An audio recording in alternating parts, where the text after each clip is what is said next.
A continuación, Quito TV.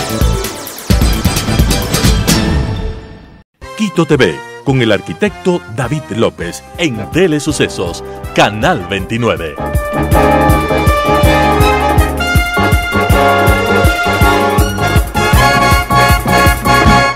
¿Qué tal, amigos? Bienvenidos a Quito TV, el espacio de la ciudad, aquí en Telesucesos, Canal 29 y 29.1 en señal abierta, 73 en Extreme TV Cable, 43 en Claro TV, Canal 6 en Cable Unión Alfa TV, Canal 44 CB Televisión en Machache, en el Cantón Mejía, y también nos pueden seguir desde cualquier parte del mundo, www.telesucesos.net, es nuestra página web, ahí está el icono que dice en vivo, y pueden ver este y el resto de la programación de Telesucesos en vivo y en directo. Además, si quieren reprisar este programa, también entren a YouTube como Telesucesos HD. El día de hoy tenemos la presencia de Marcelo Larrea. Él es periodista, es un activista político, activista ecológico, y fue presidente de la Federación Ecuatoriana de Periodistas también. Es decir, es un perfil catalogado, y vamos a hablar el día de hoy de una consulta popular que va a estar dentro del proceso, además de estas elecciones express que se van a realizar de primera vuelta, el 20 de agosto, primera vuelta para presidente y vicepresidenta de la República, o vicepresidenta y vicepresidente de la República, y también para asambleístas nacionales y provinciales. Marcelo, bienvenido, ¿cómo está? ¿Cómo ha pasado? Muy grato para mí estar contigo y en Telesucesos en este día. Qué bueno. Se viene la consulta popular respecto a lo que es el Yasuní ITT, a si mantener o no mantener bajo tierra ese petróleo que se encuentra ahí, esas reservas de petróleo, en favor de la naturaleza o en perjuicio de la naturaleza. Hay que entender muy bien la pregunta, cómo viene planteada además, porque podemos decir sí al Yasuní, pero podemos estar pensando que estamos diciendo sí se explote o sí se deje bajo la tierra. ¿Cuáles son los argumentos? Tú estás en favor, Marcelo, de que se mantenga precisamente esas reservas como se había planteado dentro de esta iniciativa Yasuní ITT. Bueno, fundamentalmente el Ecuador es un país que está en el centro del mundo, por lo tanto goza de una extraordinaria radiación solar y de ecosistemas únicos en el planeta. El Yasuní es uno de ellos, uno de los bosques más importantes de la Tierra, y como tal nuestro deber de la cultura ecuatoriana, de lo que hoy es la cultura ecuatoriana en su conjunto, es proteger la naturaleza, evidentemente, y por eso hay una lucha que se ha librado durante muchas décadas. El tema de la intangibilidad del Yasuní ya fue definida cuando se declaró Parque Nacional.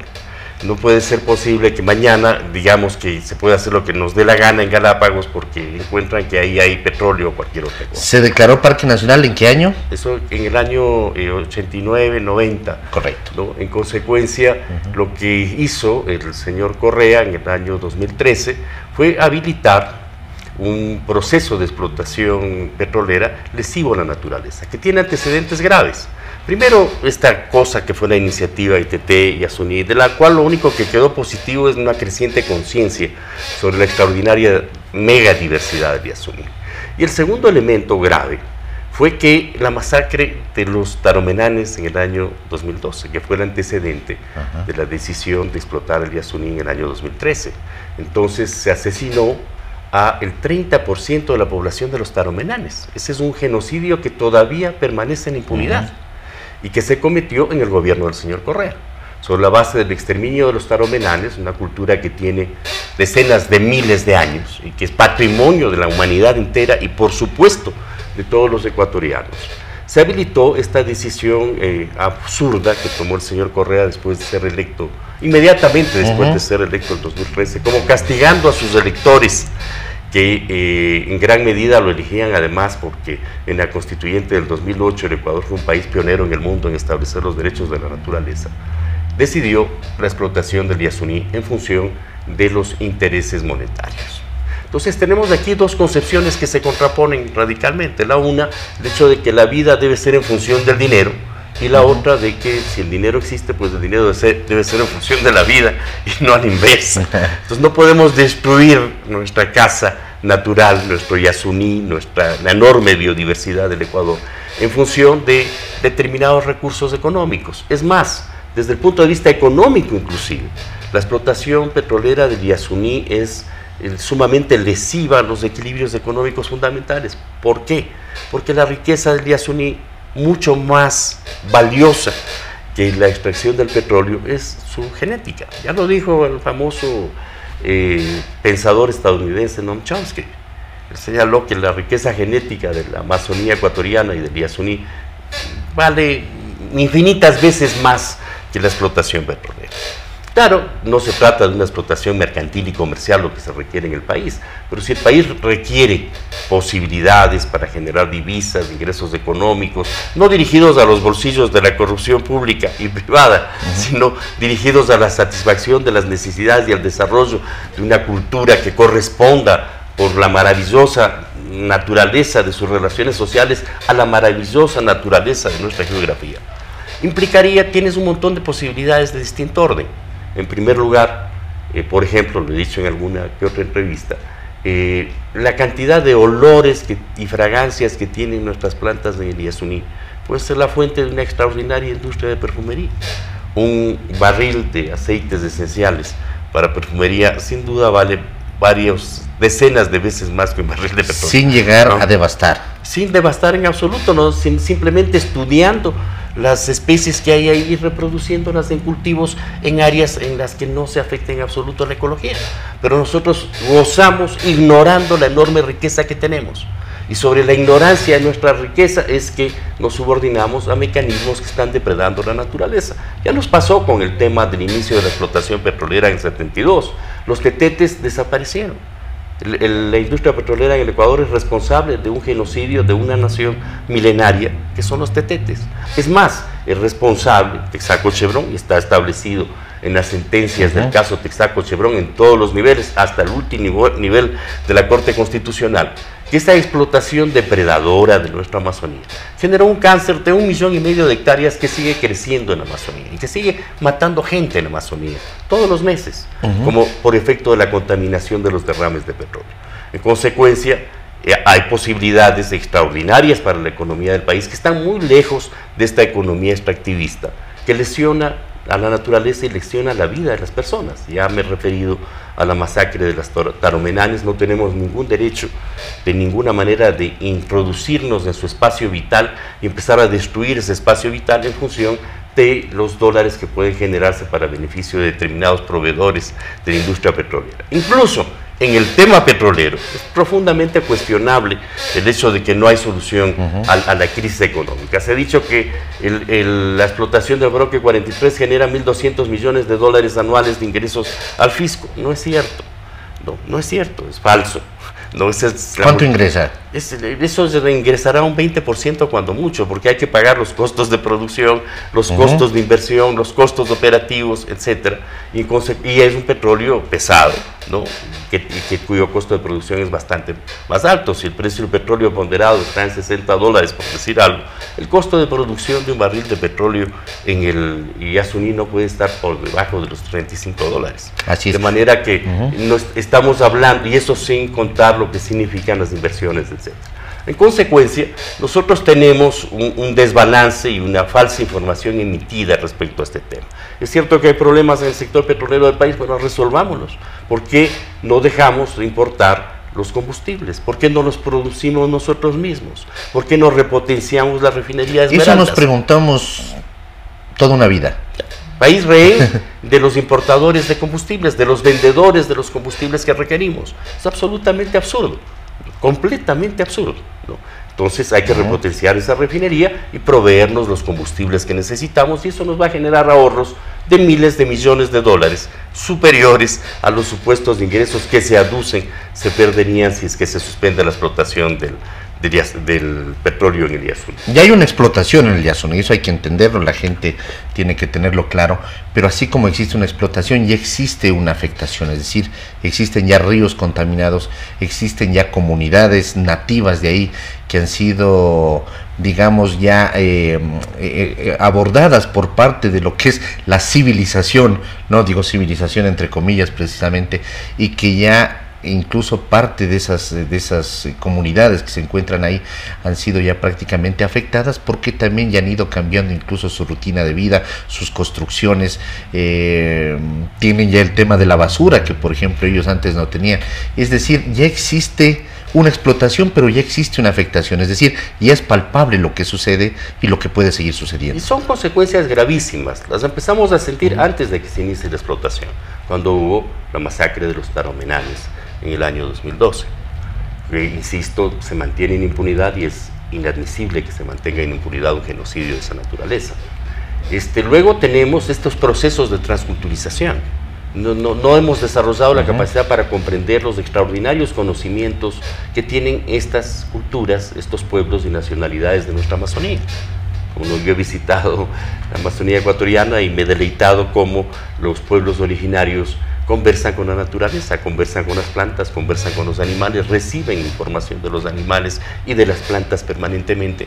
Y esto que llamamos civilización, como usted muy bien señala, es incapaz de comprender qué es la naturaleza en este tiempo. Estamos enajenados y separados de la naturaleza y de las distintas formas de vida de la naturaleza. Estamos incomunicados con eso. Un puente para que la humanidad recupere sus líneas de comunicación con la naturaleza es precisamente la sobrevivencia de los tagaeris y taromenanes, que su futuro no es ser empleados de una empresa petrolera, ¿no? Y sustituir una hermosa forma de vida en un bosque tan extraordinariamente rico, una forma de convivencia con especies animales sensacionales como los delfines rosados, por ejemplo, o como los jaguares de nuestra Amazonía, la enorme diversidad de monos que hay en la Amazonía, con la desesperación porque le paguen el salario al fin del mes para poder salir corriendo a la tienda a comprar las necesidades vitales, cuando ellos tienen satisfechas sus necesidades vitales con otras formas de producción, que esta cosa que llamamos civilización humana debería aprender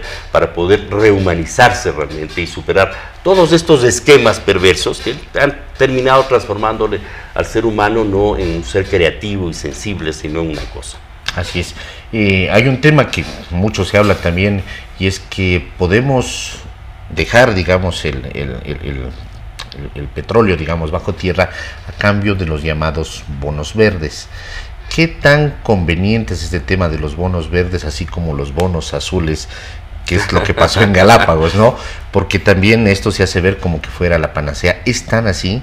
Esto es una compensación a mantener nosotros bajo tierra el tema del petróleo, una compensación que nos hacen los organismos multilaterales, internacionales, en favor de eso, en favor de la humanidad, al ser por ejemplo, el Yasuní, uno de los mayores pulmones de producción de CO2, además para el planeta. Claro, para detener todo este curso del cambio climático del cual se habla tanto.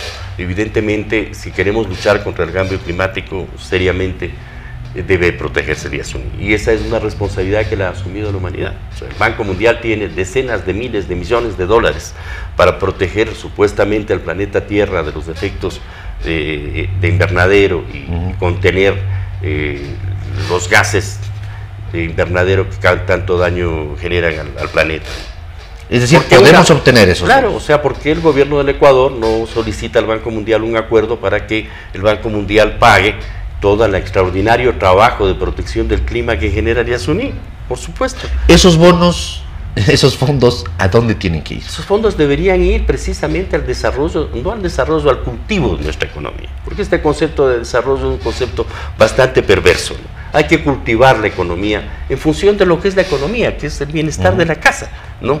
Eso es la economía, el bienestar de la casa. Entonces no hay economía cuando tenemos relaciones laborales oprobiosas, cuando hay miseria, cuando hay pobreza, cuando no nos preocupamos por incorporar a niveles de consumo dignos a toda la población. Esa es la economía que hay que cultivar. No hay que el desarrollo no es un fin en sí mismo, esa es una perversión que lo que hace es favorecer exclusivamente a grupos oligárquicos que controlan la economía mundial, de espaldas de las necesidades de la humanidad. Hay que cultivar la economía en función de las necesidades de la humanidad y de la naturaleza. Eso es fundamental. De manera que una opción alternativa a estos temas que surgen ahora con la suspensión de la explotación del Yasuní, esperamos que la mayoría absoluta del pueblo ecuatoriano se pronuncie categóricamente por el sí en la consulta popular del próximo 20 de agosto, es esta. Pero hay otras, y usted se ha referido al tema de los bonos azules. Eso es un caso escandaloso, porque hasta ahora no se sabe, no hay un proyecto claro para la emisión de bonos azules. En el mercado financiero internacional, la emisión de bonos azules implica, en primer lugar, que hay un proyecto definido. Esos bonos se emiten para proteger tal especie, tal espacio marino, tal ecosistema. No existe todavía ningún proyecto, no ha sido de conocimiento público. Se requiere también que ese proyecto esté cuantificado, cuáles son las inversiones, cuáles son los efectos colaterales negativos y positivos que puede tener. No hay ningún estudio sobre esa naturaleza, no hay emisión de bonos azules técnicamente hablando. Y sin embargo, se ha hecho una operación financiera lesiva a la economía del país. Una operación financiera que es distinta. Una operación financiera para subir los precios de los papeles de la deuda externa en el mercado secundario. Eso es el primer efecto que tuvo el anuncio del Credit Suisse de comprar 800 millones de dólares de deuda externa, fue que los valores de los papeles de la deuda externa ecuatoriana mejoraron. Un hecho insólito cuando el país se enfrenta a un riesgo país que haya estado bordeando los 2.000 puntos y que en consecuencia el valor de los papeles debe disminuir. Pero ocurre que no, que la gestión bancaria de la presidencia de la República del Ecuador hace que cuando se van al piso el nivel riesgo país, se dispara el nivel riesgo país, se van al piso los valores de los papeles de la deuda, el Ecuador paga valores más altos de la deuda externa. Eso es un acto, hay que decirlo con franqueza, ¿de qué? De piratería financiera, no es otra cosa. Y eso lo encubren como un acto de protección de las Galápagos y lo utilizan como un mascarón de proa de un negocio financiero que está ubicado en el peor de los paraísos fiscales de Estados Unidos, que es Delaware. Además, utilizando el nombre de nuestro colectivo Galápagos Vive, porque este fondo se llama Galápagos Life. O sea, también lesionando moralmente a un colectivo de ciudadanos ecuatorianos, militares, civiles, intelectuales, historiadores, dirigentes sociales, dirigentes de los movimientos femeninos, etcétera, que conforman Galápagos Vive para enfrentar el tema de la depredación de nuestro mar. Hasta agreden ese nombre, ¿no? Y lo establecen en un paraíso fiscal, al cual, mediante el decreto 735, el presidente Lazo le cede soberanía y subordina a 5 ministros de Estado a un directorio manejado por una entidad privada para que haga lo que se le ocurre hacer en Galápagos. Eso es una barbaridad, y ese decreto 735 debe ser derogado, y ese proceso de emisión de los supuestos bonos azules, que no reúnen ninguna condición de bonos azules, tiene que ser auditado. ¿Cómo es posible que para ese efecto se haya utilizado un crédito de la DFC, de riesgo político, como lo llaman, que es básicamente un seguro más que un crédito, y en el cual la DFC se compromete a pagar el 100% del valor, si es que no se pagase ese valor? Pero es en función de los intereses de la nación ecuatoriana, de la República del Ecuador, no de un grupo privado. ¿Cómo es posible que se utilice la presidencia de la República para que existan actividades de esta naturaleza a favor de determinados grupos que van a administrar esos recursos? Ese es otro de los elementos. ¿Cómo es posible que se utilice un crédito del BID de 80 millones de dólares para garantizar el pago de las primeras obligaciones de la emisión de estos bonos, que nadie conoce cuáles son, ni para qué sirven, ni cómo van a ser usados? Aquí tenemos un gigantesco caso de corrupción que tiene que ser establecido. No se puede utilizar el país en función de los intereses particulares de un pequeño grupo que no sabemos ni quiénes son, porque el sistema de Delaware es un sistema de espejos que impide conocer cuál es el beneficiario final y el responsable final de lo que se hace. Por eso se llaman paraísos fiscales, auspiciado por un decreto de un presidente de una república soberana. Es algo que realmente violenta toda la legislación ecuatoriana, cuando es más, la legislación ecuatoriana ha evolucionado al develamiento de las estructuras societarias para poder definir quién es el beneficiario final de una sociedad. O sea, violenta todo el orden jurídico del país. No hay tales bonos azules, lo que tenemos es una operación financiera completamente oscura y tenemos un decreto ejecutivo inconstitucional que debe ser derogado, ojalá por el mismo presidente Lazo, si no habrá que exigirle al próximo presidente de la República que lo haga y habrá que exigirle a la Corte Constitucional que declare su inconstitucionalidad. No hay los tales bonos azules. De este supuesto canje de deuda por naturaleza presentado como un gran acontecimiento mundial, es realmente el parto de los montes, para decirlo de la forma más elegante. Es decir, volviendo al tema del ITT, los famosos bonos verdes, que los podemos obtener, por supuesto, van a corresponder, o van a responder, mejor dicho, primero a un plan, a una programación, a una estrategia de en qué se va a invertir eso. Eso es lo que no se hizo en el tema de Galápagos para obtener lo que hubieran sido los bonos azules que necesitan, ¿no? Porque los bonos verdes se pagan en función de la cantidad de CO2 que se puede captar. Entonces eso se puede cuantificar sin ninguna dificultad sobre la gigantesca magnitud del Yasuní, y se pueden emitir los bonos y se puede usar el poder de una república para pedirle al Banco Mundial que asigne esos recursos regularmente todos los años, y ahí existiría una fuente de recursos que ingresarían al presupuesto fiscal. Pero hay otra pregunta que todos los ecuatorianos nos hacemos: ¿por qué queremos que ese presupuesto fiscal crezca? Si siempre se llevan los mismos todos esos recursos. Se llevan los tenedores de la deuda externa, se llevan los grandes sobreprecios de los contratos de obra pública. Tenemos casos de corrupción impresionantes y queremos seguir financiando la corrupción a cuenta de destruir nuestra naturaleza. Eso no tiene ningún sentido, no tiene ninguna presentación, no tiene ningún objeto. Lo primero que hay que hacer es poner en orden nuestra casa. Porque siempre hay formas que encuentran precisamente para llevar esos recursos, ¿no? Claro. Gente que dice, no hacen nada, hay otros que dicen, sí hacen obra pública, hay inversión en obra pública, pero esa inversión en obra pública tiene el tema de los sobreprecios precisamente para llevar. Sobreprecios colosales, ¿no? Los hemos vivido en todos los ámbitos. En el gobierno del señor Correa se destinaron, me decía un destacado periodista correísta, más de 28 mil millones de dólares en la construcción de carreteras, por ejemplo. Eso significaría que nosotros deberíamos tener 28 mil kilómetros de carreteras nuevas, y a $1 millón por kilómetro, que es lo que, a $1 millón por kilómetro, que es lo que se estima que una carretera cuesta en América Latina, con lleve incluido, con generoso lleve incluido, ¿no?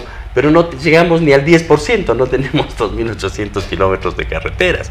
O sea, el lleve fue fenomenal, ¿no? Entonces, necesitamos captar esos recursos para financiar un presupuesto fiscal de esa naturaleza, no tiene sentido.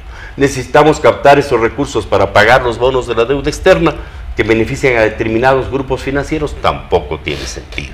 Por lo tanto, volvamos los ojos sobre la realidad, protejamos nuestro Yasuní, protejamos ese 1 millón de hectáreas de este hermoso parque Yasuní, protejamos a nuestros pueblos y nacionalidades, desarrollemos nuestro conocimiento sobre sus extraordinarios saberes y conocimientos, incorporémosles, son fuentes fundamentales de nuestra cultura, incorporémosles a nuestra es un proceso inverso, en vez de nosotros ir hacia ellos y a darles, como usted decía en un momento en la entrevista, empleo, trabajo, para que ellos tengan su sueldo a final de mes y tengan que irse a comprar determinadas cosas o endeudarse, que es peor, ¿no? Y que eso sucede con la famosa civilización. Incorporemos, hagamos un proceso inverso, incorporemos lo que ellos tienen, los saberes, sabores, ¿no?, que ellos tienen hacia nosotros. Claro, pues, tenemos un desconocimiento enorme sobre la naturaleza de sus culturas, y tenemos que conocerlas y tenemos que desarrollar una relación dialógica protegiendo sus formas de vida y comprendiendo por qué son, cómo son sus relaciones sociales, cómo son sus formas de producción de sus condiciones de vida, cuáles son sus conceptos, su filosofía. La tienen, evidentemente la tienen, han vivido ahí decenas de miles de años, ¿no? Y tienen muchos saberes que comunicar a la cultura ecuatoriana y a la cultura humana en general. Entonces hay que mirar con humildad y con responsabilidad y respeto a estas culturas, en lugar de pretender que el modelo es avasallarlas y someterlas para que sean fieles cumplidores de sus obligaciones bancarias todos los meses. Marcelo, queremos agradecerle por haber estado aquí. Siempre queda falta tiempo para poder tratar muchos temas y poder desarrollar de mejor manera este tema, sobre todo de esta consulta que se viene ya a la vuelta de la esquina. En 1 mes y medio estaremos votando para presidente, vicepresidente de la República, que seguramente es lo que más nos va a llamar la atención, ¿no? Vamos a estar votando para asambleístas, todo eso en una campaña que ya se va a venir con una vorágine, y además ahí está incluida la consulta popular por la conservación del petróleo bajo tierra en el tema del Yasuní. 150,000 especies son aproximadamente las que existen ahí, muchas de ellas únicas, ¿no?, dentro de lo que es el mundo. Es una gran esponja de CO2, es el hábitat de muchos pueblos además y nacionalidades que se encuentran ahí. Esa es una de las maravillas del Ecuador que no tenemos por qué sacrificarla. Es curioso que de todos los candidatos presidenciales solo Yacu Pérez se haya pronunciado categóricamente por el sí en el tema del Yasuní, y lo cual revela que están bastante distantes de lo que siente la juventud, de lo que sienten las nuevas generaciones, de lo que sienten los pueblos y nacionalidades, de lo que siente la humanidad respecto a la protección de la vida en la humanidad. Porque votar sí por el Yasuní es votar sí por la vida, no tiene otro sentido. no es un problema de matemáticas financieras y cosas por el estilo, sí, pinta juicio de que estas eventualmente son necesarias también para la vida de las sociedades, para la vida de las personas, pero aquí fundamentalmente de lo que se trata es de proteger la vida. Es la vida versus la muerte, el Yasuní vive o el Yasuní muere. La decisión la debemos tomar todos los electores, esperemos que el Yasuní viva y que la vida triunfe el próximo 20 de agosto. Muy gentil, Marcelo, ¿el Yasuní vive o el Yasuní muere? Ha dicho en la parte final de esta entrevista Marcelo Larrea, activista político, activista ecológico, periodista, que ha estado el día de hoy acompañándonos para hablar precisamente de esa consulta popular que va ligada a las elecciones express del próximo 20 de agosto. Amigos, que pasen bien, hasta la próxima, felicidades. Las opiniones vertidas en este espacio por la producción y dirección del programa son de exclusiva responsabilidad de sus autores y de quienes intervienen en ellos.